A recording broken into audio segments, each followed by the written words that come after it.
ప్రభావములు యుగయుగాలు మన దేవునికి చెందునుగాక. కూడి ఉన్న దేవుని బిడ్డలైన బస్తిపాడు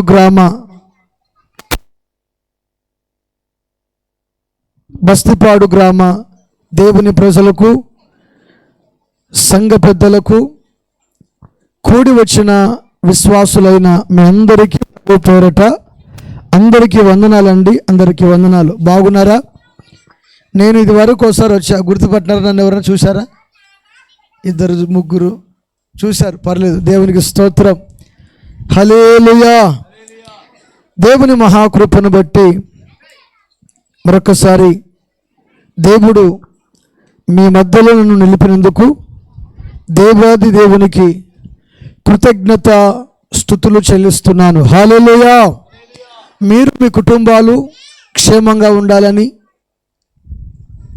అనుదిన ప్రార్థనలో జ్ఞాపకము చేసుకుంటూ, గత వారంలో నేను మా సహోదరులు ఏసన్న ఇద్దరము కలిసి ఆ చర్చి దగ్గర మన సంఘ పెద్ద సహోదరులు అన్నగారు యోసేపు అన్నగారు ఉంటే, అయ్యా మీ ప్రాంతంలో సువార్త కూడికలు ఏర్పాటు చేయాలనుకున్నాము, మీరు సమ్మతించగలరా అని అడిగినప్పుడు వారు ప్రేమతో ఆహ్వానించారు. అయ్యా మేము మాట్లాడుకుంటాం, చెప్పుకుంటాం, మీరోటి ఏ డేట్లు పెట్టుకుంటున్నారో దాని ప్రకారంగా మీరు మీ పనులు మీరు సిద్ధపరచుకోండి అన్నారు. మేము రావడం కొంచెం ఆలస్యమైంది, లేకుంటే ఇంకా త్వరగా పనులు కూడా పూర్తయ్యేవి. నిన్నటి వరకు 18, 19, 20 తేదీల్లో 3 రోజులు సువార్త యేసుక్రీస్తు ప్రార్థన పండుగలు అని సంవత్సరమునకు ఒకసారి ఉల్చాల్ రోడ్లో ఉన్నటువంటి ఆ యొక్క ఎల్పేట అనబడిన చిన్న గ్రామంలో సభలు ఏర్పాటు చేశాము. 3 రోజులు దేవుడు అద్భుతకరంగా జరిగించాడు. దేవునికి స్తోత్రం కలుగునుగాక. నిన్నటి దినం ముందు వాతావరణము అననుకూలంగా ఉన్నా రాత్రి 8 గంటలకు ప్రారంభించామండి. వర్షం తగ్గిన తర్వాత, గాలి అణిగిన తర్వాత రాత్రి 8 గంటలకు ప్రారంభించిన జనులు సమకూర్చబడి చక్కగా దేవుని వాక్యము విని ప్రభువులో స్థిరపరచబడ్డారు. ఇందును బట్టి దేవాతి దేవునికే మహిమ కలుగునుగాక. హల్లెలూయా. చాలా సంతోషం. మరలా ఈరోజు నుంచి మన ప్రాంతంలో బస్తిపాడు గ్రామంలో ఈరోజు, రేపు, ఎల్లుండి అంటే 21, 22, 23 3 రోజులు ఈ సభలు జరుగుతాయి. మరి చక్కగా నేను, ఇంకో సహోదరులు, మా ఆత్మ తండ్రి సంసన్న గారి కుమారులు శ్యామ్ ఓవెన్స్ గారు ఆ వాక్యాన్ని పంచుకుంటారు కనుక చక్కగా మీరు వినండి. మీ దగ్గర నుండి మేము ఆశించేది ఏంటంటే, యేసుక్రీస్తు యొక్క ఉపదేశములో మిమ్మలను స్థిరపరచాలన్నదే మా యొక్క ముఖ్య ఉద్దేశమై ఉన్నది. గట్టిగా చప్పట్లు కొట్టి ప్రభుని స్తుతిద్దాం. యేసుక్రీస్తు యొక్క ఉపదేశము అంతటా దొరుకుతుంది. అందరూ చెప్తున్నారు, అందరూ వింటున్నారు కానీ దానిని పెడచెవిన పెడుతున్నారు కొందరు అవలంబిస్తున్నారు, కొందరు ఫాలో అవుతున్నారు. ఇందును బట్టి దేవునికి స్తోత్రములు కలుగునుగాక. గమనించాలి, దేవుని వాక్యములో నుండి నేను ఎక్కువ సమయం చెప్పనండి. ఒక 30 లేక ఈరోజు 40 నిమిషాల లోపు వాక్యాన్ని ముగిస్తా. ఆ తర్వాత ప్రార్థన చేసుకొని ముగించుకుందాం. దేవుని వాక్యంలో మనము చూసినట్లయితే పరిశుద్ధ గ్రంథమైన బైబిల్ గ్రంథంలో రాజుల 2వ గ్రంథము 2వ అధ్యాయము 21వ వచనాన్ని జ్ఞాపకము చేసుకుందాం. చూడండి, రాజుల 2వ గ్రంథము 2వ అధ్యాయము 21వ వచనం. అతడు ఆ నీటి ఊట యొద్దకు పోయి అందులో ఉప్పు వేసి యెహోవా సెలవిచ్చినదేమనగా, ఈ నీటిని నేను బాగు చేసి ఉన్నాను గనుక ఇక దీని వలన మరణము కలగకపోవునని భూమియు నిస్సారముగా ఉండదనియు, కాబట్టి నేటి వరకు ఎలీషా చెప్పిన మాట ప్రకారముగా ఆ నీరు మంచిదై ఉన్నది. గట్టిగా చప్పట్లు కొట్టి ప్రభువుని స్తుతిద్దామా?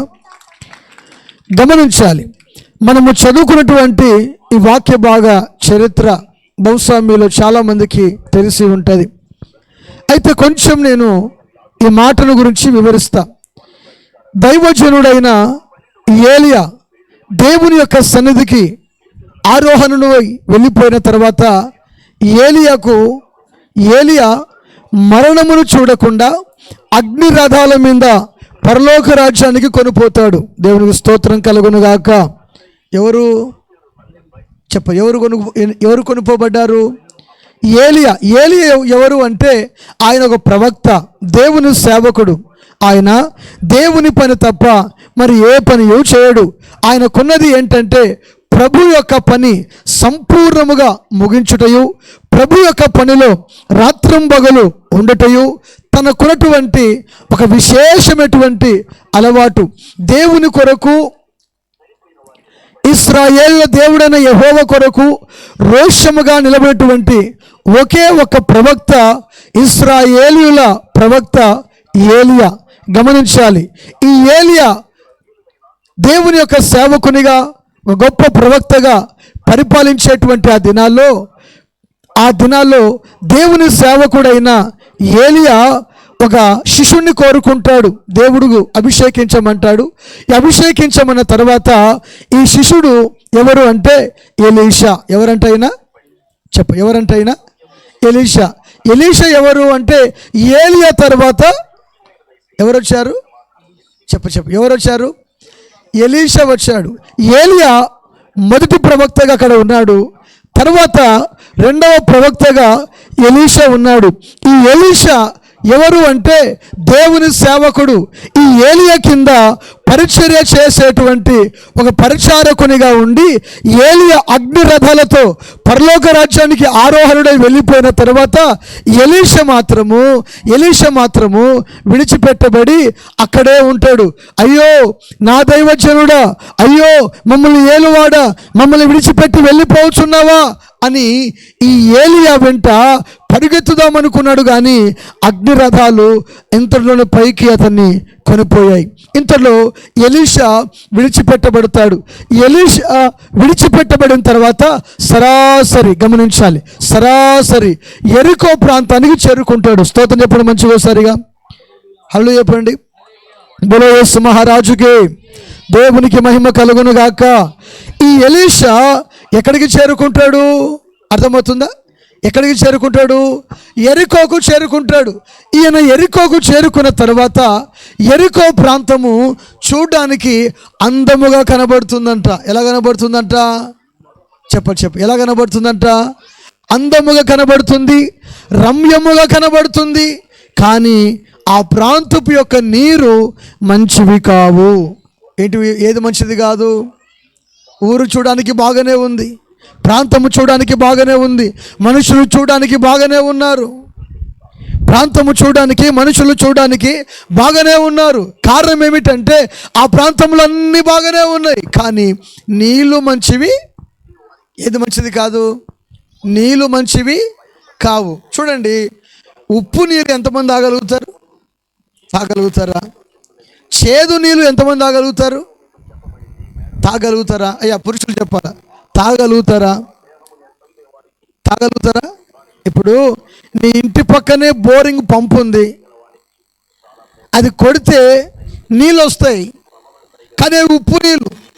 మీ ఊరికి అంత దూరాన ఒక బావి ఉంది, ఆ బావిలో మంచి నీళ్ళు, తీయని నీళ్ళు, కమ్మని నీళ్ళు. ఎంత ప్రయాస అయినా అక్కడికి వెళ్ళి నువ్వేం చేస్తావు? త్రాగడానికి తీసుకొని రాగలుగుతున్నావు. గమనించాలి, అంటే నీళ్ళు మంచివి కావు. ఆ నీటి వలన జబ్బు పడుతున్నారు, ఆ నీటి వలన మరణమవుతున్నారు, ఆ నీటి వలన నానా విధమైనటువంటి రోగాలు తలెత్తుతున్నాయి. గమనించాలి. నా ప్రియమైనటువంటి దేవుని ప్రజలరా, దేవుని సేవకునిగా మీకు చెప్పేటువంటి మాట ఏమిటంటే, నీళ్ళు మంచివి కావు, అన్ని మంచిగానే ఉన్నాయి. ఊరు చూడడానికి రమ్యముగానే ఉంది, మనుషులు చూడడానికి బాగానే ఉన్నారు పైకి మాత్రమే. కానీ ఏదో ఒక జబ్బు, ఏదో ఒక సమస్య, ఏదో ఒక వ్యాధి, ఏదో ఇరుకులు, ఇబ్బందులు, నానా విధమైనటువంటి శోధన చేత వారు కృంగిపోతూ వారి ఆత్మీయ జీవితంలో నలిగిపోతున్నారు. అయ్యా దైవజనుడా ఏమి చేయమంటావు అని వారు కోరుకున్నప్పుడు, ఈ దైవజనుడు అయినటువంటి ఎలీషా చెప్పినటువంటి మాట ఏమిటంటే, ఇదిగో నాకు ఒక క్రొత్త పాత్ర కావాలి. ఏ పాత్ర కావాలంట? ఏ పాత్ర? నాకు ఒక కొత్త పాత్ర కావాలి. ఈ కొత్త పాత్రలో ఉప్పు వేసుకొని రండి. ఏం వేసుకొని రావాలి? కొత్త పాత్రలో ఉప్పు వేసుకొని. ఇప్పుడు ఉప్పు నీళ్ళలో ఉప్పు వస్తే ఉప్పు ఇంకా ఎక్కువవుతుందా తక్కువవుతుందా? అదే చెప్పాలి. ఏమవుతుంది? చప్పకుంటుందా? మన ఊళ్ళు మీరు వంట వండుతారుగా, కొంచెం కనుక ఉప్పు ఎక్కువైంది అనుకోండి, మీ మగాళ్ళు ఉంటారు కదా, పురుషులు ఉంటారు కదా, వాళ్ళు ఏం చేస్తారు? తినగలుగుతారా? వేస్తే వేసావులే, ఉప్పు ఎక్కువైంది కదా, బాగుందిలే తింటానులే అంటారా? ఏమంటారు? ప్లేట్ ఇస్త్రీ అది మంచోళ్ళు అయితే పక్కకు పెట్టి ఉప్పు ఎక్కువైంది చెప్తారు. అదే కొంచెం అంటే ఇంకా అట్లా ఉన్నోళ్ళు అయితే తీసి ఇస్త్రీ మొక్కాన్ని కొడతారు. అదే భార్య నచ్చలేదనుకో, భార్య మీద ఏదైనా కోపం పెట్టుకున్నాను అనుకో, అట్లా తీసి ఎత్తి ప్లేట్ ఎక్కడ వేస్తాడు అంటే, మీరు చూడండి కొన్ని ఊళ్ళలో ఉన్నారు, నిజమన్నా, కొన్ని ఊళ్ళల్లో చూస్తూ ఉంటాం కదా, అన్నము తినేటప్పుడు మమ్మల్ని ఒక ఆయన భోజనానికి పిలిచాడు. ఇలాగిన ప్రార్థనకి పిలిస్తే భోజనానికి పిలిచాడు. మేము ప్రార్థన చేసుకొని అన్నం తిందామని ప్రార్థన చేస్తున్నాను నేను. ఆయన ప్రార్థన అలవాట్లేదు ఆయనకు. ఎవరికి? మమ్మల్ని పిలిచిన ఆయనకి ప్రార్థన అలవాట్లేదు. ఏదో ఆయన పిలిచాడు, మాతో పాటు కూర్చున్నాడు. ఆయన మాకంటే మేము చిన్న ప్రార్థన చేసుకుంటున్నాము. ఆయన ఎప్పుడు తిన్నాడు 2 ముద్దలు తిన్నాడు. ఏం మాట్లాడకుండా కోపంగా లేచాడు. మేము ఆమెను కళ్ళు తెరిచి అన్నం కలుపుతున్నాము. లేచి నిలబడి ప్లేట్ తీసుకొని ఎత్తి దబాని కింద పడేసినాడు. ఎందుకన్నా? ఏమైందన్నా? నాతో మాట్లాడట్లేదు, ఎవరితో మాట్లాడట్లేదు, మా టీంతో. కానీ పక్కన భార్య ఉంది, ఇంకా మామూలుగా మాట్లాడలేదు ఆమెని.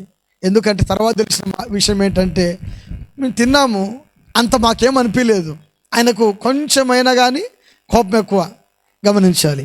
తర్వాత ఆమె అడిగాను, ఏందమ్మా సమస్య అంటే, నాకు అర్థమైపోయింది, ఉప్పు సమస్య కాదు, ఇంకో సమస్య ఏదైనా ఉంటుంది అంటే, అయ్యా పాస్టర్ గారు ఏం చెప్పమంటావండి, నేను మా పెద్దలు ఈయనకిచ్చి పెళ్లి చేశారు, వాళ్ళ పెద్దలు ఆయనను నాకిచ్చి పెళ్లి చేశారు. విషయం ఏంటంటే నేను ఆయనకు నచ్చలేదంట. ఆ తల్లి బాగానే ఉంటుంది, మళ్ళీ నేను ఆయనకు నచ్చలేదంట. నచ్చనందుకు నా మీద ఈ విధముగా ఏదో ఒకసారి అంటే ఉప్పు దగ్గరనో కారం దగ్గరనో, అప్పటికి 2 పిల్లల తల్లి ఆమె, ఏదో ఒక చోట తిరువాత మాడిపోయినా తిడతాడంట. తిట్టడానికి ఏదో ఒక వంక కావాలిగా, ఊరికే తిట్టరుగా, ఏదో ఒక వంక బాధపడుతూ ఉంది. మాకు అర్థమైంది, ఆహా ఇట్లాంటి బ్యాచ్ కూడా ఉంటుంది, జాగ్రత్త పడాలనుకున్నాను నేను. దేవుని స్తోత్రం కలుగును గాక. గమనించాలి, నీరు మంచిది కాదు, ఊటలన్నీ కూడా చెడిపోయి ఉన్నాయి అని చెప్పిన వెంటనే, నా ప్రియమైనటువంటి దేవుని బిడ్డరా, ఒక క్రొత్త పాత్రలో ఉప్పు తీసుకొని రండి అని చెప్పేసి అన్నాడు. వారు క్రొత్త పాత్రలో ఉప్పు తీసుకొని వచ్చిన తర్వాత దేవుని సేవకుడు చేసినటువంటి ప్రార్థన ఏమిటంటే, యెహోవాకు ప్రార్థన చేస్తున్నాడంట. ఏమని ప్రార్థన చేస్తున్నాడంటే, ఇదిగో ఈ నీటి వలన ఇంకా ఎప్పటికీ ఎవరికి మరణము కలగదు, ఈ నీటి వలన ఇది మొదలుకొని ఈనాటి నుండి ఈ నీరు మంచిగా ఉంటుందని అనుకుంటే చప్పట్లు గట్టిగా సరిగా బిగరగొట్టండి. దేవునికి స్తోత్రములు కలుగునుగాక. చప్పట్లు కొట్టండి అని చెప్పేసి అన్నాను ఒక ఊరిలో. ఆ ఊరిలో ఏం చేశారంటే, పాస్టర్ నాకెళ్ళి బిర్రు చూశాడు. చప్పట్లు కొట్టమని బైబిల్లో ఉందండి అన్నాడు. నేను అవన్నీ చెప్పలేదండి మీకు, చప్పట్లు కొట్టమని బైబిల్లో అయితే ఉంది అంటే, ఈ మాటకు పాటలు పాడుతూ కొట్టమని ఉంది, ఇప్పుడు కొట్టమని ఉందా? అది ఆ మాట రాయబడలేదండి. నాకని నేను ఒక మాట చెప్తానండి, ఏమనుకోవద్దండి అన్నాను. ఓ రాజకీయ నాయకుడు సభ ఉందనుకోండి, మన ఊరికి ఒక ఎమ్మెల్యే వచ్చాడు. ఈ ఎమ్మెల్యే వచ్చిన తర్వాత నేను మీ ఊరికి రోడ్లు వేస్తాను, లైట్లు వేస్తాను, వీధి లైట్లు వేస్తాను, ఆ మున్సిపాలిటీ కాలువలు, ఆ పైప్ లైన్లు అవన్నీ కూడా వేపిస్తాను అంటే మీరు ఏం చేస్తారు? కలకరే అన్న ఏం చేస్తారన్నా? పురుషులైతే కనుక విజిల్స్ కొడతారు, చప్పట్లు కొడతారు, కేకలు పెట్టేటువంటి వాళ్ళు మామూలు కాదు, జేజేలు కొడుతూనే ఉంటారు. ఎందుకు? ఆయన చేసిన వాగ్దానాల కొరకు. ఎవరు చేసిన వాగ్దానాల కొరకు? ఆయన గెలిస్తే చేస్తానన్నాడు. ముందుగానే చేయనని ముందుగా చేస్తానని చెప్పలేదు కదా మీకు. ఏమని చెప్తాడు? నన్ను గెలిపించండి, మీకేం కావాలో. అంత నన్ను కొడతారేం కదా నన్ను. నిజమేనా? ఏమంటాడు? నన్ను గెలిపించండి, నేను చేసే పనులు నేను చేస్తాను మీకు అని అంటాడు. కానీ చివరికి ఆయన గెలుస్తాడో తెలియదు, కానీ ఆయన చెప్పిన మాటలకు పెట్టమని చప్పట్లు కొడతారు. అది అయిన తర్వాత పొదుపు లక్ష్యం గ్రూప్ ఉంటుంది కదా, మన ఆడోళ్ళకు చాలా ఇంపార్టెంట్. అది ఎన్ని పనులున్నా కానీ, పొదుపు మీటింగ్ ఉందంటే ఖచ్చితంగా ఎన్ని పనులున్నా కానీ ఆ పనులన్నీ మానుకొని ఆ మీటింగ్లో అటెండ్ అయ్యి సాయంకాలము రాత్రి 7 గంటల కనంగా పోతారు. 9 గంటల వరకు వాళ్ళు చెప్పేటువంటి మాటలన్నీ వింటారు. గమనించాలి. అక్కడ ఏం జరుగుతుందంటే, ఒకవేళ పెద్ద పొదుపు లక్ష్యం మీటింగ్లో పెద్ద మేడం వాళ్ళు వచ్చి ఏదైనా మాట్లాడినప్పుడు, ఇదిగో ఈసారి ఇంతకుముందు ₹1,00,000 ఇచ్చారు కదా, ఈసారి 1,50,000 ఇస్తాము, 1,70,000 ఇస్తాము అంటే మీరేం చేస్తారు? కొడతారా కొట్టరా? పలకరు. కొడతారా?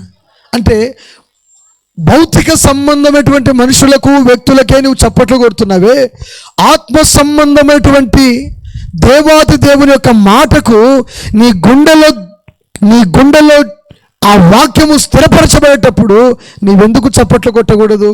నా ప్రశ్న ఇది. కొట్టొచ్చా కొట్టకూడదా? చెప్పాలి. కొట్టొచ్చా కొట్టకూడదా? దేవునికి స్తోత్రం కలుగునుగాక. హల్లెలూయా, హల్లెలూయా. గమనించాలి. క్రీస్తునందు ప్రియ దేవుని బిడ్డలారా, దేవుని వాక్యములో ఊట చెడిపోయింది, మరి ఊటలు చెడిపోయాయి. ఉప్పు నీరు మంచిది కాదు, దీని వలన మరణము కలుగుతుంది అని దేవుని వాక్యములో రాయబడింది. ఇంతకు ఊటలు ఎందుకు చెడిపోయినాయి? ఆయన ఎందుకు ఉప్పు తెమ్మన్నాడు? ఉప్పులో ఏముంది?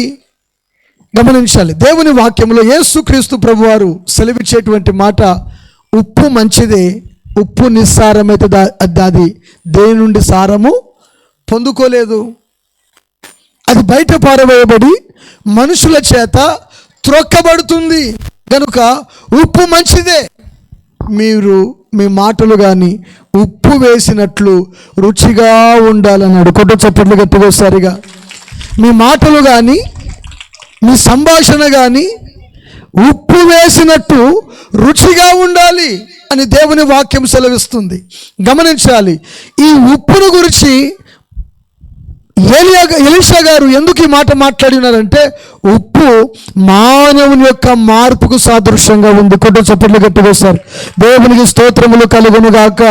ఈ ఉప్పు మానవుని యొక్క మార్పునకు సాదృశ్యంగా ఉంది. ఈ ఉప్పు మానవుని యొక్క జీవితానికి సాదృశ్యంగా ఉంది. గమనించాలి. రెండోది పాత్ర ఉంది.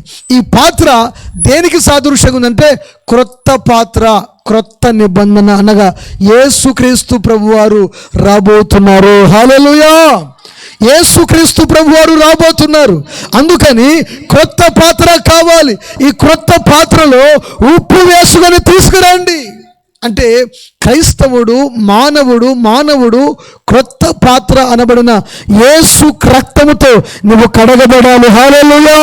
యేసు రక్తముతో నువ్వు కడగబడాలంటే ఓ క్రొత్త పాత్ర కావాలి. క్రొత్త పాత్రలుగా యేసుక్రీస్తు ప్రభువారు క్రొత్త నిబంధనకు సాదృశ్యంగా ఉంది. అయినా నువ్వు ప్రభు బిడ్డల గమనించండి, ఆ ఉప్పు మానవుని యొక్క జీవితానికి సాదృశ్యంగా ఉంది. అవతల ఉన్నాయి చెడిపోయను. ఏం చెడిపోయినాయంట? నీటి ఊటలు. అర్థమవుతుందా? నీటి ఊటలు చెడిపోయినాయి. ఊట అనగా మానవుని యొక్క జీవితాన్ని కూడా సాదృశ్యంగా ఉంది. కానీ చెడిపోయినటువంటి మానవుడు, ఏ మానవుడు? ఆ మానవుడు చెప్పాలి. ఏ మానవుడు? ఆ మానవుడు చెడిపోయిన మానవుడు. ఏం చెడిపోయాడు మానవుడు? ఎందుకు చెడిపోయాడు మానవుడు? గమనించాలి. సాతానుడు మానవుని చెడగొట్టేటువంటి పనిలో వాని పని వాడు చేస్తూనే ఉన్నాడు. ఎవరు పని చేస్తున్నాడు? వాని పని వాడు చేస్తున్నాడు. గమనించాలి. ఓ పెద్ద సభ జరుగుతుందంట. సాతానుకు, సాతాను దూతలకు. ఎవరెవరికి? అమ్మ నా వైపు చూడాలి. నిద్రపోతున్నారా? ఎవరు నా వైపు చూడాలి. ఎవరెవరికి జరుగుతుంది సభ? సాతానుకు, సాతాను యొక్క దూతలకు. సాతానుడు ఎవరు? అమ్మ చెప్పాలి. ఎవరు సాతానుడు? ఏమడితే ఏమొస్తుందన్నా? ఎందుకు సమాధానం ఇవ్వకున్నారు? మీరు సమాధానం ఇస్తే కొంచెం ముందుకు వెళ్తా. సమాధానం ఇవ్వలేదనుకో వీళ్ళకి బహుశా అర్థం కావట్లేదేమో, ముగిస్తే పోతే బాగుంటుంది పాస్టర్ గారు అన్నట్టుంటుంది నాకు. కాబట్టి మీరు నాకు సమాధానం ఇవ్వాలి. దేవుడు స్తోత్రం కలుగును గాక. సాతాను యేసు లేక తండ్రి అటువంటి దేవుని దగ్గర ప్రధాన దూతగా ఉన్నాడు. ఈ సాతాను గమనించాలి, ఆరాధన చేయటలో, ప్రార్థన చేయటలో, పాటలు పాడుటలో, సంగీతములు వాయించుటలో ప్రథమ స్థానము లూసిఫర్కి ఉంది. కానీ సాతానుడు ఏం కోరుకున్నాడంటే దేవుని యొక్క స్థానాన్ని కోరుకున్నాడు. ఎవరి స్థానాన్ని కోరుకున్నాడు? ఎవరి స్థానాన్ని కోరుకున్నాడు? దేవుని యొక్క స్థానాన్ని కోరుకున్నాడు. ఇప్పుడు ఆయనకు చెందాల్సినటువంటి ఘనత ఆయనకే చెందాలి, కానీ ఆయనకు తప్ప వేరెవరికి చెందకూడదు. సాతానుడు కోరుకునే కోరిక ఏమిటంటే మహోన్నతునితో నన్ను నేను సమానునిగా ఎంచుకుంటాను, తూర్పు దిక్కున సభా పర్వతం మీద నేను కూర్చుంటాను, ఉత్తర దిక్కున సభా పర్వతం మీద నేను కూర్చుంటాను, మహోన్నతుడితో సమానంగా ఉంటాను అని తనను తాను హెచ్చించుకున్నాడు. గనుక అపవాది క్రిందకు నేలకు త్రోయబడ్డాడు. అపవాది ఎందుకు త్రోయబడ్డాడు అంటే దేవునితో సమానునిగా ఎంచుకున్నందుకు త్రోయబడ్డాడు. దేవుడు అంటాడు, దేవుని యొక్క దూతలు కేవలము దేవుని స్తుతించడానికి, ఆరాధించడానికి మాత్రమే ఉండాలి. అయితే ఈ సాతానుడు త్రోయబడిన తర్వాత వారితో పాటు వారి సైన్యము కూడా త్రోయబడింది. పాతాళంలో ఒక మూలకు త్రోయబడ్డారు. అయితే ఈ సాతాను యొక్క సమూహం అంతా కూడా ఒక పెద్ద మీటింగ్ వేసుకున్నారంట. ఆ బ్యాచ్లో అందరూ కూడా ఈ హెడ్ సాతానుడు ఉన్నాడు కదా, ఎవరు? లూసిఫర్ ఉన్నాడు కదా, వాని పేరు లూసిఫర్. ఈ సాతానుడు ఉన్నాడు కదా, ప్రధాన దూతల్లో లూసిఫర్ ఒకరు. ప్రధాన దూతలు 7 ఉంటారు. ఈ 7లో మీకాయేలు, రఘుయేలు, రఫాయేలు, కొన్ని పేర్లు హిబ్రూ భాషలో వాటికి పేర్లు ఉంటాయి. ఈ ప్రధాన దూతల్లో గాబ్రియేలు, వీళ్ళందరూ కూడా ఈ లూసిఫరు, ఇంకా కొన్ని పేర్లు, ఈ 7 ప్రధాన దూతలు ఉన్నారు. ఈ 7 ప్రధాన దూతలలో లూసిఫరు చాలా ప్రధానుడు. అంటే ఆరాధన చేసేటువంటి లీడ్లో లూసిఫర్కి కేటాయించబడింది. అంటే ఒక్కొక్కరికి ఒక్కొక్క పని. గాబ్రియేలు అనుకోండి, సమాచారపు దూత. ఎవరంట గాబ్రియేలు? చెప్పండి, ఎవరంట గాబ్రియేలు? సమాచారపు దూత. లూసిఫర్ ఆరాధనకు మెయిన్ వాడే ప్రాముఖ్యం. తర్వాత మీకాయేలు ఏదైనా సమస్య వచ్చినప్పుడు యుద్ధము చేయడానికి బలాఢ్యుడు మీకాయేలు. ఇలాగున 7 ప్రధాన దూతలు ఉన్నారు. వారి కర్తవ్యం వారికి అప్పగించబడింది. అయితే సాతాను యొక్క దూతలు ఏం చేశారంటే పెద్ద మీటింగ్ వేసుకుంటే ఆ మీటింగ్లో, ఆ సభలో జరిగినటువంటి వింతైనటువంటి కార్యము ఏమిటంటే, ఇదిగో సాతానుడు మాట్లాడుతున్నాడు, ఇదిగో మీరు మీ పనులు క్రైస్తవులకు ఆటంకం కలగచేయండి. మత ప్రచారము అనగా క్రిస్టియానిటీ యొక్క సువార్త ఎక్కడ ప్రకటించబడుతుందో మీరు అక్కడ ఎవరినో ఒకరిని ప్రేరేపించండి. ఎవరిని? మతోన్మాదుల్ని ప్రేరేపించండి. వెళ్ళండి, అడ్డుపడండి, కొట్టండి, చిత్రహింసలు పెట్టండి, లేకపోతే ప్రార్థనకు రానివ్వకుండా భార్యాభర్తలకు గొడవ పెట్టండి. ఎవరు చేసిన పని తెలుసా మీకు? సాతానుడు భర్తకు ఏం చెప్తాడంటే, ఆదివారం రోజున నువ్వు మాంసం ఎప్పుడు తీసుకుపోవాలా? పొద్దున్న పెంద దగ్గర తీసుకెళ్తే ఆమె అంత వండి పెట్టగలుగుతుంది. అయ్యా పురుషులారా నా వైపు చూడాలి, నిజమే కాదా? నువ్వు 12 గంటలకు తీసుకొని పోతే ఆమె ఎప్పుడు వండాలి? ఎప్పుడు ప్రార్థనకి వెళ్ళాలి? ఆమె ఎప్పుడు వండాలి? ఆమె ఎప్పుడు ప్రార్థనకు వెళ్ళాలి? గమనించాలి. సాతానుడు నీకు ప్రేరేపణ కలుగజేస్తాడు. 12 గంటలకు, 11 గంటలకు మా ప్రాంతంలో వీకార్ సెక్షన్ కాలనీ ప్రాంతంలో నేను సేవ చేస్తున్నాను. ఓ తల్లి ఎందుకమ్మా ప్రార్థనకు రాలేదంటే, అయ్యా పాస్టర్ గారు ఏం చెప్పమంటావండి, ఈ సచ్చినోడు ఉన్నాడు కదా, ఈ పనికిమాలోడు ఉన్నాడు కదా అంటే, ఎవరమ్మా అంటే నాకు తెలియదు కదా, సచ్చినోడు పనికిమాలోడు వాళ్ళ పేరు లేదని చెప్తే నాకు గుర్తుంటుంది. ఎందుకమ్మా అంటే, ఇదిగో పాస్టర్ గారు తేవడం ఎప్పుడు తెలుసా, నేను రెడీ అయి ప్రార్థనకి వెళ్దామని నేను అప్పటికే ఎప్పటి నుంచి ఉదయం నుంచి 7 గంటల కనంగా పోతారంట. పంచగట్టుకొని అయ్యగారు టవల్ ఇదిలించుకొని 7 గంటల కనంగా పోతారంట. ఎన్ని గంటలకు వస్తాడో తెలుసా మీకు? 11 గంటలకు వస్తాడండి. నేను ఎప్పుడు రెడీ కావాలా, ఎప్పుడు అతనికి వండి అక్కడ పెట్టాను, వేసుకొని తినంట. లేదు నువ్వే పెట్టు.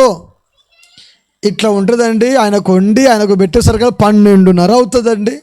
ఆమె ఎప్పుడు వస్తుంది తెలుసా, సమర్పణ చేయుము ప్రభు అంటే ఏంది మీకు అర్థమైందా? కానుకల పాట అప్పుడు వస్తుంది ఆమె. మేము కృతజ్ఞత అర్పణలు అప్పుడు వస్తుంది ఆమె. ఎందుకమ్మా నువ్వు ఇప్పుడు వచ్చావు, ఎన్ని గంటలకు వచ్చావమ్మా, ఎంత టైం వచ్చావు అంటే, ప్రార్థనకు వచ్చేది నువ్వు సమర్పణ కానుక అర్పించడానికి కాదు తల్లి, నీ హృదయము ముందుగా దేవునికి అర్పించుకోవాలి. దేవుని స్తోత్రం కలుగును గాక. ఇప్పుడు వాక్యము వినకుండా నువ్వు ఎంత అర్పణ అర్పించినా ఏమి ప్రయోజనము? అవునంటారా కాదంటారా? క్రైస్తవునికి వాక్యమే ఆధారము, క్రైస్తవునికి వాక్యమే పునాది, క్రైస్తవునికి వాక్యమే బలమైనటువంటి విశ్వాసమును కలగ చేస్తుంది. ఆ వాక్యమైన దేవుని నీవు గ్రహించకపోతే ఏమి ప్రయోజనము? అందుకని నిన్ను నీవే జ్ఞాపకము చేసుకోవాలి, ఆలోచన చేసుకోవాలి, గమనించాలి. సాతానుడు ఈ విధంగా ఎన్నో ఇబ్బందులు అపవాది కలగ చేస్తూ, కుటుంబాన్ని పాడు చేస్తూ, దేవుని మందిరానికి రాకుండా ఆటంకము కలగ చేసేటువంటి సాతాను యొక్క దూతలు ఎన్నో. వాళ్ళలో ఒకడు ఉన్నాడు, లాస్ట్ కూర్చున్నాడు. ఎక్కడ కూర్చున్నాడు తెలుసా? లాస్ట్ కూర్చొని కుర్చీలో నిద్రపోతా ఉన్నాడంట. కుర్చీలో ఏం చేస్తున్నాడు? నిద్రపోతా ఉన్నాడంట. రేయ్ ఏం చేస్తున్నావు? అందరూ వాళ్ళ పనులు చెప్పారు. గొడవలు పెడుతున్నాను, భర్తకు భార్యకు సమాధానం లేకుండా చేస్తున్నాను, సంతానము లేకుండా చేస్తున్నాను, అత్త గొడవల మధ్య నెమ్మది లేకుండా చేస్తున్నాను, తండ్రి కొడుకుల మధ్య అన్నదమ్ముల మధ్య సమాధానం లేకుండా చేస్తున్నాము, ప్రార్థనకు రాకుండా చేస్తున్నాము. ఒకరు సమాధానం చెప్పారు. అసలు నువ్వేం చేస్తున్నావురా అని అడిగారంట. వాడు, అయ్యా లూసిఫర్ గారు, అందరూ వాళ్ళ పనులు చేసుకుంటున్నారు కదా, చర్చిలోకి అందరూ పోతారు కదా, చర్చిలోకి అందరూ పోయిన తర్వాత వాళ్ళ నెత్తి మీద కూర్చుంటాను నేను అంటాడంట. ఆడ కూర్చుంటాడు. ఎక్కడ కూర్చుంటాడు తెలుసా మీకు? ఆడ కూర్చుంటాడని పలకరే. ఏం పాస్టర్ గారు ఇట్లనే చెప్పేది, నువ్వు నెత్తి మీద ఎందుకు కూర్చుంటాడు? వాడు నెత్తి మీద కూర్చొని వాక్యము వినేటప్పుడే,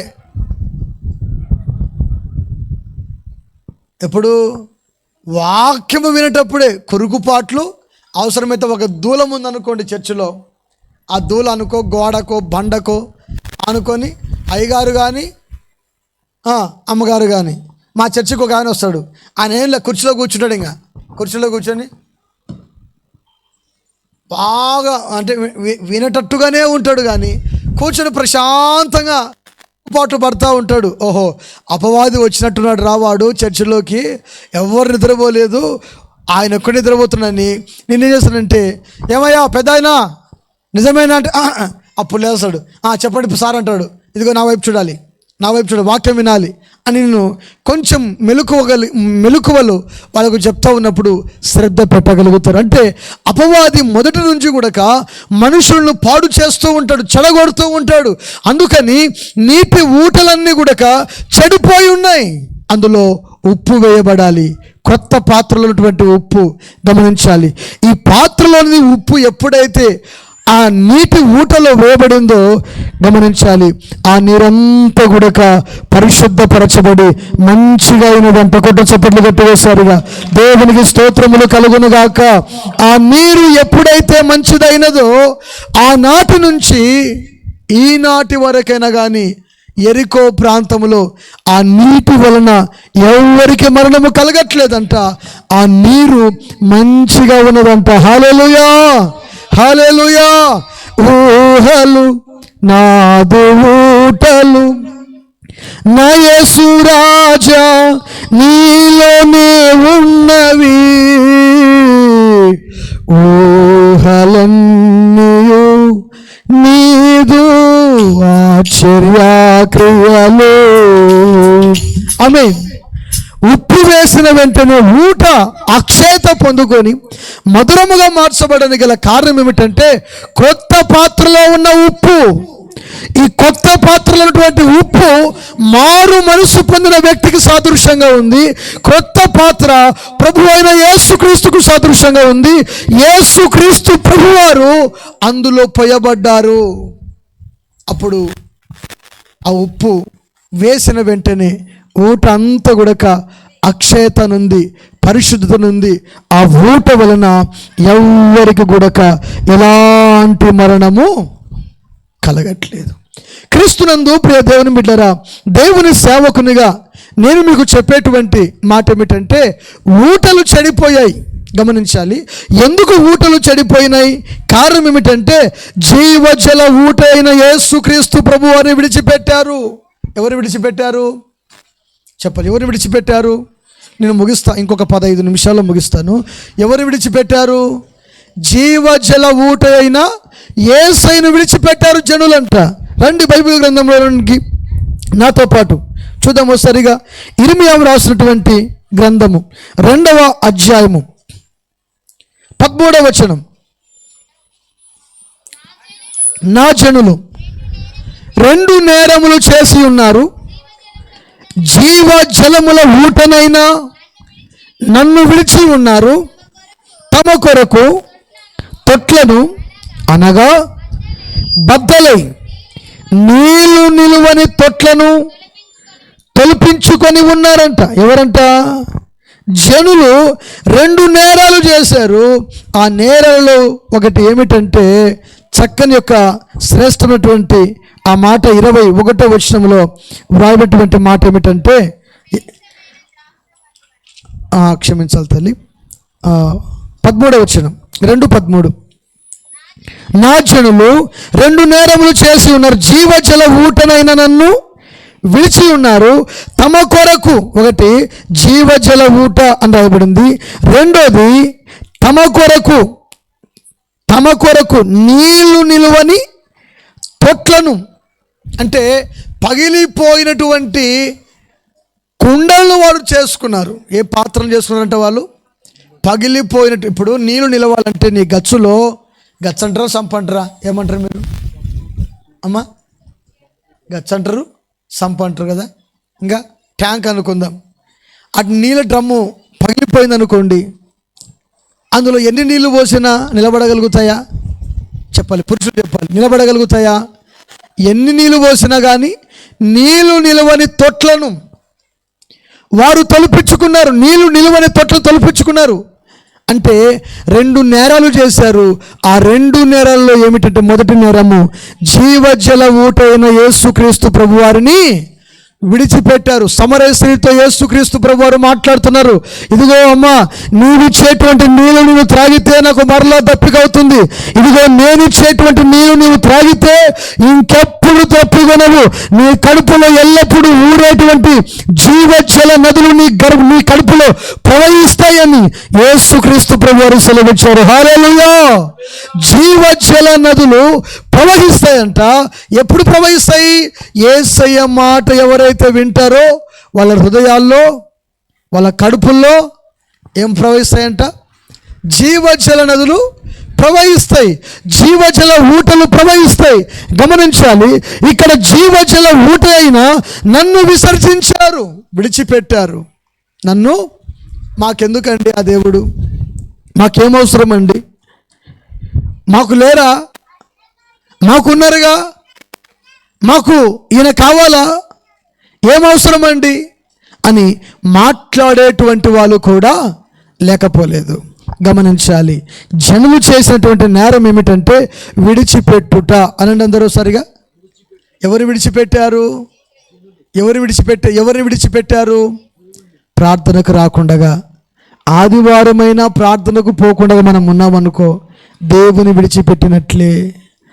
దేవుని కంటే ఆదివారం ఆరాధన కంటే నీ పనులే నీకు ముఖ్యమైన అనుకోండి, ఆటో వేయడమా, లేక పొలం పని చేయడమా, లేకపోతే కూలి పనులకు వెళ్ళడమా, లేకపోతే ఉద్యోగం చేయడమా, లేకపోతే వ్యాపారం చేయడమా, అంటే నీవు దేవుని మందిరము కంటే నీ పనులే నీకు ముఖ్యమైన అనుకోండి, నువ్వు దేవుని మర్చిపోయినట్లు.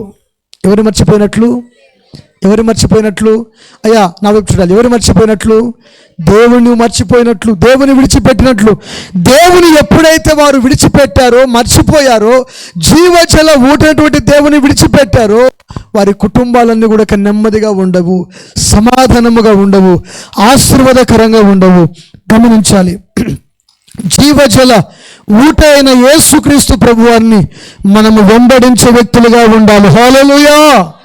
ఆయన ఎప్పుడైతే మనము వెంబడిస్తామో అప్పుడు మనము ఆశీర్వదించబడతాము. హల్లెలూయా. అప్పుడు మనము ఆశీర్వదించబడతాము. ఆ ఆశీర్వాదము చేతనే మనము తృప్తిపరచబడాలి. కనుక విడిచిపెట్టకూడదు. జీవజల ఊట అయిన యేసుక్రీస్తు ప్రభువాన్ని విడిచిపెట్టకూడదు. గమనించాలి. అదే ఇర్మియా గ్రంథము 17వ అధ్యాయము 13వ వచనంలో ఒక మాట రాయబడి ఉంటుంది. చూడండి సరిగా. ఇర్మియా గ్రంథము 17వ అధ్యాయం 13వ వచనం. ఇశ్రాయేలునకు ఆశ్రయమా, యెహోవా నిన్ను విసర్జించిన వారందరూ సిగ్గునందుదురు. నా ఎడల ద్రోహము చేయువారు యెహోవా అను జీవజలముల ఊటను విసర్జించి ఉన్నారు గనుక వారు ఇక మీదట పేరు ఇసుక మీద వ్రాయబడిన వారుగా ఉందురు అన్నాడు. గమనించాలి. అక్కడ రాసినటువంటి మాట ఏమిటంటే, యెహోవా నిన్ను విసర్జించిన వారందరూ సిగ్గునందుదురు. యెహోవా నిన్ను విసర్జించిన వారందరూ సిగ్గునందుదురు. నా ఎడల ద్రోహము చేయువారు యెహోవా అను జీవజలముల ఊటను విసర్జించి ఉన్నారు. దేని విసర్జించి ఉన్నారంట? చెప్పు. దేని విసర్జించి ఉన్నారంట? గమనించాలి. సమరయ స్త్రీ ఉంది. ఈ సమరయ స్త్రీ ముగిస్తే ఒక మాట చెప్పి, ఆమె పాపాత్మురాలంట. ఎలాంటిదంట ఆమె? చెప్పు. ఎలాంటిదంట? రెండు చేతులు పైకైతే మంచిగా స్తోత్రం చెప్తాం. హల్లెలూయా. చేతులు పైకి చెప్పాలి. హల్లెలూయా, హల్లెలూయా. పాపాత్మురాలు. ఈ పాపాత్మైనటువంటి ఈ స్త్రీ చేసినటువంటి పని ఏమిటంటే, మిట్ట మధ్యాహ్నము బావి దగ్గరికి వచ్చింది. ఎక్కడికి వచ్చింది? బావి దగ్గరికి వచ్చింది. ఆ బావి దగ్గర ఆమె నీళ్లు చేదుకుందామని అక్కడికి వచ్చింది. ఆమె కంటే ముందుగా యేసుక్రీస్తు ప్రభువారు మిట్ట మధ్యాహ్నం 12 గంటలప్పుడు అలిసిన వాడై అని రాయబడింది. అక్కడ ఏమైనాడంట ఆయన? అలిసిన వాడై ఆ బావి దగ్గర అలా కూర్చొని ఉన్నప్పుడు శిష్యులు, యేసుక్రీస్తు ప్రభువారి శిష్యులు గ్రామములోనికి వెళ్ళి ఆహారము కొందామని వెళ్ళారు. యేసు ప్రభువారు బావి దగ్గర కూర్చున్నారు. సమరయ స్త్రీ నీళ్ళకు వచ్చింది. ప్రభు అంటున్నాడు, అమ్మా దాహమునకు నీళ్ళిమ్ము అని అడిగాడు.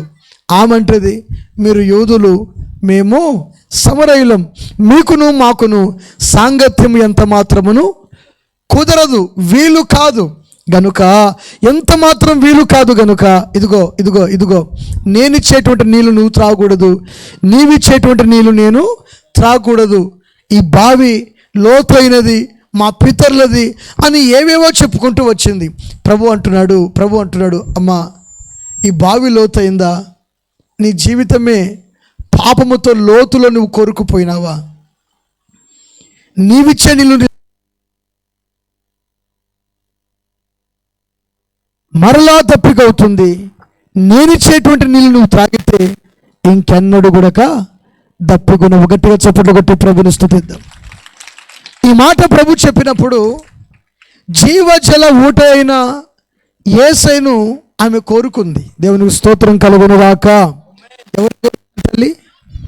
జీవజల ఊట అయినా యేసయ్యను కోరుకుంది. అయ్యా, ఆ నీళ్ళేదో నాకు ఇవ్వండి, నేను ఇస్తాను నీళ్ళు. కానీ నీ ఒక్కదానికి ఇస్తే ఎలా? నీతో పాటు నీ భర్త కూడా ఉండాలిగా. ఆయన కూడా ఇస్తాను, తీసుకురాపో అని ప్రభు చెప్పాడు. ఆమె అంటది, అయ్యా నాకు భర్త లేడండి.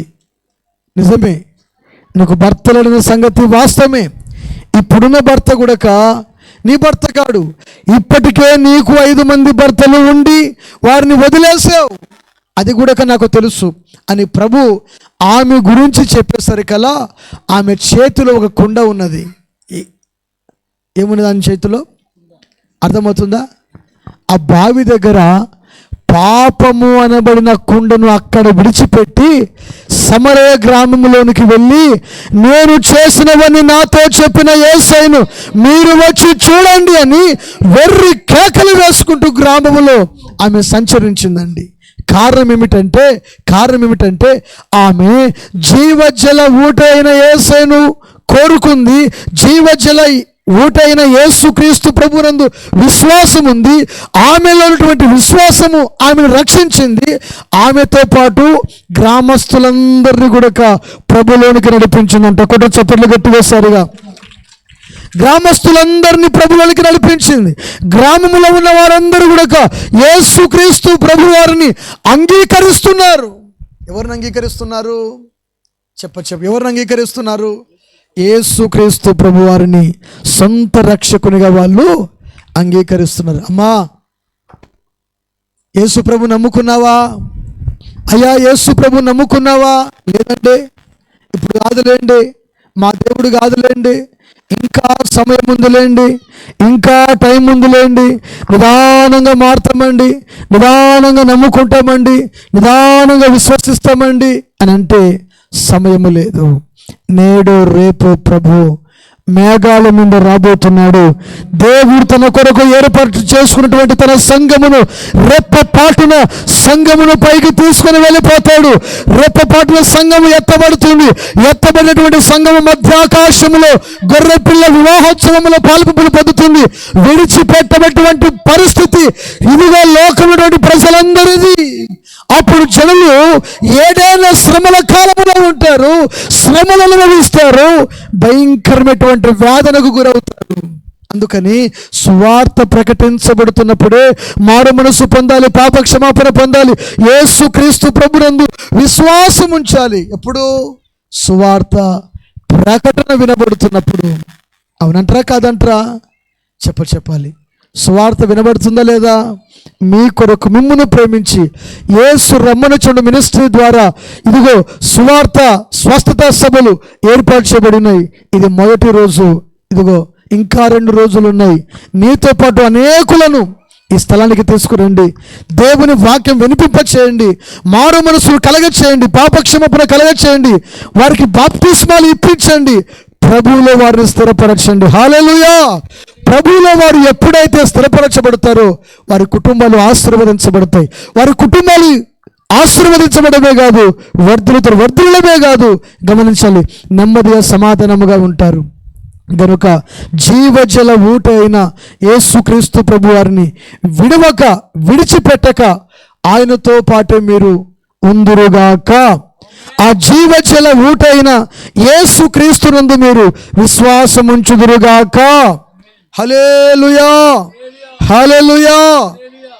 గమనించాలి, మీరు జీవజల ఊట యేసుక్రీస్తు ప్రభువారు. ఎవరంట ఆయన? అమ్మ చెప్పాలి, ఎవరు ఆయన? జీవజల ఊట ఎవరు? జీవజల ఊట?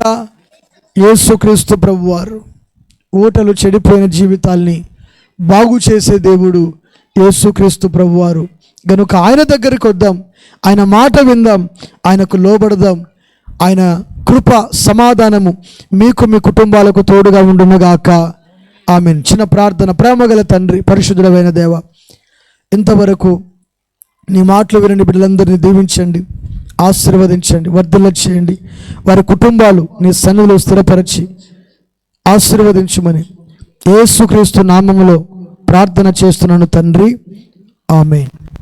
మంచిది. ఈ సువార్త స్వస్థ సభల నిమిత్తమై ఈ పరిచర్య కొరకు మీ అమూల్యమైన కానుకలను సమర్పించుకుందాం. దేవుడు మిమ్మల్ని దీవించి ఆశీర్వదించునుగాక.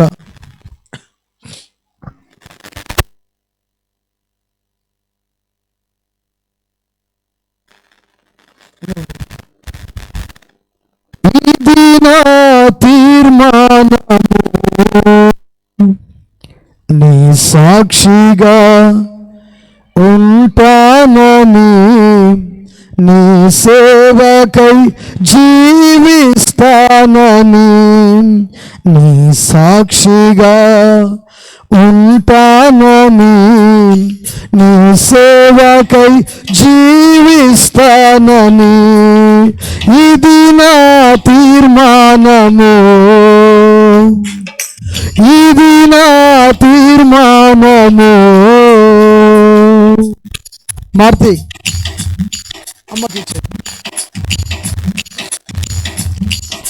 నీ సాక్షిగా ఉంటానని, నీ సేవకై జీవిస్తానని, ఇది నా తీర్మానము యేసయ్యా, ఇది నా తీర్మానము.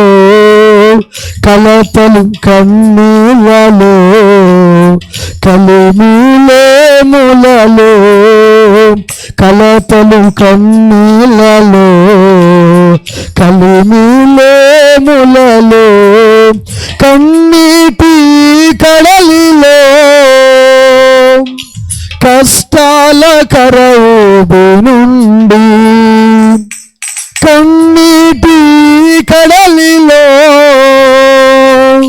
కష్టాల కరవుబు నుండి, ఇది నా తీర్మానము యేసయ్యా, ఇది నా తీర్మానము.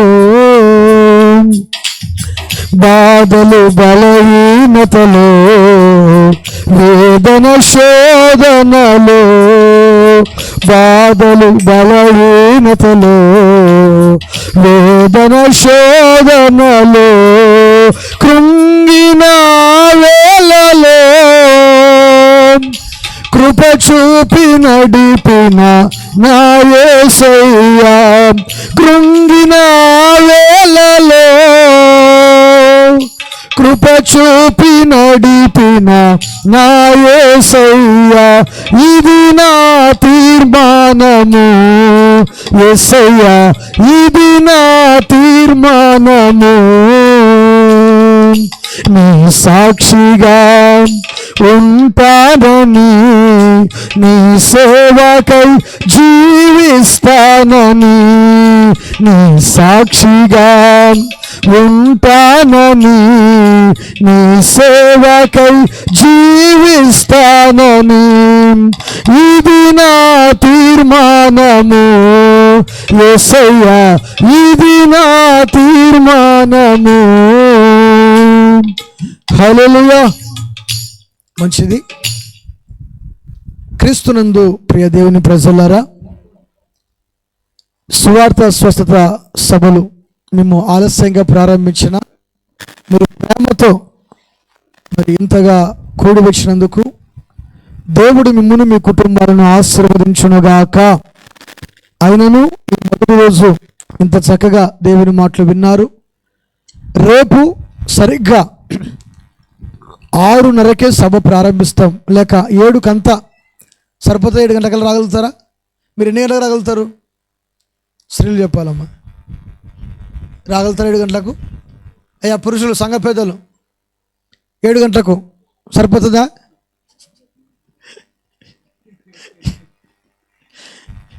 ఎందుకంటే పాస్టర్ గారు ఇబ్బంది పెడతారు. 7 గంటలకు సభ ప్రారంభించుకుందాం. పాటలు పాడాలని ఆశలటువంటి వారు రావచ్చు.